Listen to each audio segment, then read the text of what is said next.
बिस्मिल्लाहिर्रहमानिर्रहीम। मेरा नाम अहमद है और आप देख रहे हैं कोरियन पेन चैनल। अच्छा जी, ओईसी की वेबसाइट पे पोर्टल जो है वो ओपन हो गया है। आपको इसी वीडियो की डिस्क्रिप्शन में ये वाला लिंक मिल जाएगा, उस पर जब क्लिक करेंगे तो ये चीज़ आपके सामने आ जाएगी। यहाँ पे आपने अपना CNIC नंबर लिख लेना है। जैसे कि मैं एक CNIC नंबर लिख देता हूँ,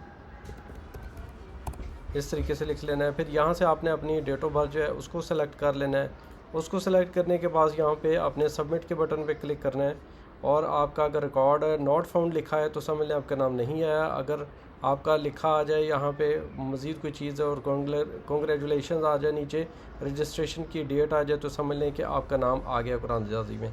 जिस बच्चे का नाम आया है उसको बहुत बहुत मुबारक हो, और जिसका नाम नहीं आया वो अब सब्र करे, नेक्स्ट टाइम दोबारा अप्लाई करें। और वैसे भी ये किस्मत की गेम है सारी, अगर किस्मत में नहीं होगा तो आपका नाम नहीं आएगा। बाकी जिन लोगों का नाम आया उन सबको बहुत बहुत मुबारक हो। शुक्रिया, अल्लाह हाफ़िज़।